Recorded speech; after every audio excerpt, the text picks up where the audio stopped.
Good afternoon, good morning. That felt like my convocation actually. CP was so kind. Thank you, respected Mr. Anand Mahindra. Thank you, sir, for gracing us with your presence, the Chancellor of this university, the Vice Chancellor, the guest of honor, Sri Krishna Ella Garu, Dr. Krishna Ella, CP Gurnani, my dear friend, Vineet Nair ji, Honorable Principal Secretary Jayesh Ranjan, to all the dignitaries on the dais, to the faculty, to the staff, to the non-teaching staff, to the proud parents, and most importantly, to all the graduating students, thank you very much for inviting me and thank you very much for having us here. Now, first of all, my heartfelt congratulations to all the students who have successfully passed their courses and are receiving their degrees today. My special congratulations also to all the award winners who have shown excellence in their endeavors. Amongst the private universities that have been set up in the state of Telangana, Mahindra University occupies a place of pride. The Mahindra Group is reputed for business excellence in diverse fields, and there is no doubt that the university is also run with the same passion and commitment in achieving excellence and in making all the students lifelong votaries of excellence in whatever they do. Mr. Anand Mahindra himself embodies another very important virtue, which is that of compassion. In fact, when he was speaking, I was listening in very intently. Now, when he talked about a combination of art and science and what he wants to bring about in Mahindra University, eventually a blend of both. I remember a conversation that I had with a friend of mine. Now, this friend of mine had told me that there are two kinds of people in the world, artists and then there are the scientists. Artists who think with their heart and scientists who basically let their mind dominate. I think what Mr. Anand Mahindra was alluding to today is he wants Mahindra University to create that new blend, that new breed of people, which is a good combination of heart and mind, which is a blend of art and science, a new breed which is a combination of artists and scientists, and hopefully all of you and the future classes of Mahindra University, future students of Mahindra University will become an embodiment of that. Good luck to you, sir, on that effort, and I hope you'll set a benchmark. I hope you'll raise the bar in India for other universities, for other academic institutions. Mr. Mahindra's life has been spent in making our country proud by coming out with products and services that are truly world-class. He is a visionary in that many of his ideas are futuristic, anticipating the needs of the world decades ahead of time. I'm sure that the university also has fostered a strong culture of compassion, innovation, and inquisitiveness in the hearts and minds of all the students here. Young India, I call India young because, as you all know, if you look at our population today, 1.4 billion India, 50% of India is less than the age of 27. 65% of India is less than the age of 35. That's why I call our country a young country. As the world is getting older, India is getting younger. And youth in our country especially are brimming with ideas, are brimming with energy, are wanting to take on the world and have an aspiration that is truly global. They have a voice and want to be heard across the world.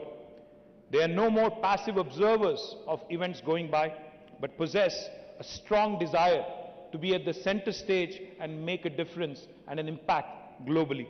In a way, this augurs very well for the country as we are very close to the cherished milestone of 75 years of independence of our glorious nation. These milestones are also occasions when we have to think about our future and how we collectively intend to make the future much more than what the past has been. The youth are going to shape the future immensely. Not only our country's future, but Indian youth have the unique ability and the unique opportunity of shaping the future of the modern world. The youth and how we groom them today, what ideals and aspirations we sow in their hearts and minds, and what kind of responsibilities we bestow upon them at an early age will matter the most in how young people will contribute to the noble task of nation building.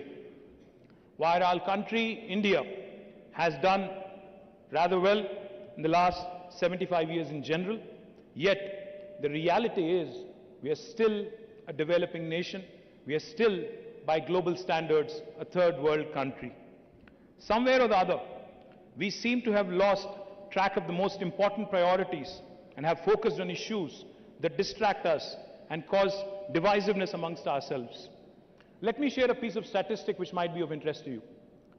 Back in 1987, about 35 years ago, when most of you were not born here, actually all of you were not born here, India and China, countries of similar size in terms of population, had a similar size of economy as well, $470 billion, exactly the same size. But cut to 35 years later, today China is at $16 trillion GDP and India is only at $3 trillion.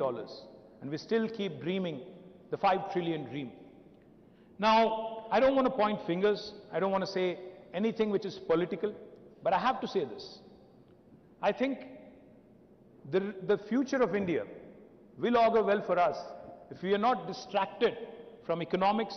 You know, politics can wait. It can happen once every 6 months in 5 years.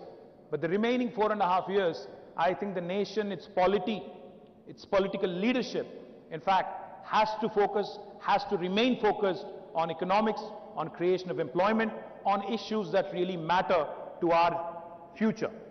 While the politicians of this country are largely to be held accountable for their inability to arrive at a consensus on national priorities and then devoting their energies in achieving them, we also cannot ignore a sense of apathy amongst the general population in allowing things to come to such a state.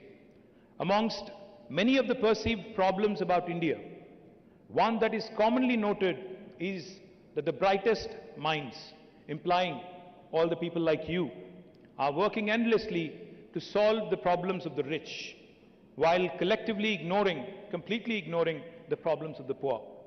As I mentioned, hardly anyone has focused on building houses and toilets for the poor.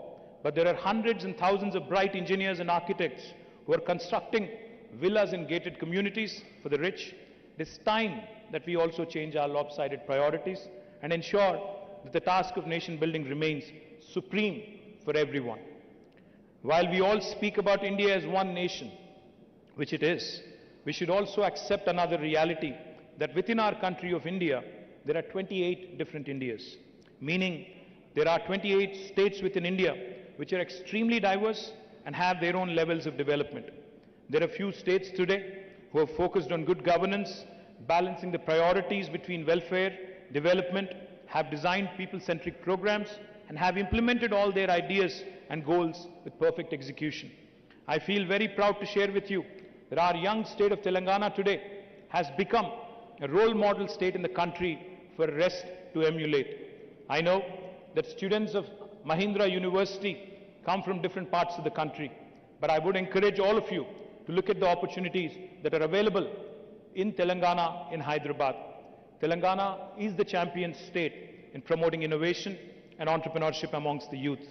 Like no other government of the day, our state has invested heavily in creating world-class institutions where young minds who have the passion to make a difference are encouraged in every possible way to make their dreams a reality. It will be a matter of tremendous satisfaction if many of you could join hands with us in creating a future which was envisaged by the founding fathers of our country 75 years ago. I do hope that each of you will step out into this world as young people, not only having great knowledge and skills, but also as young people who want to contribute to the betterment of the society and become change makers. Once again, I wish you all the very best for your future. Jai Telangana, Jai Hind.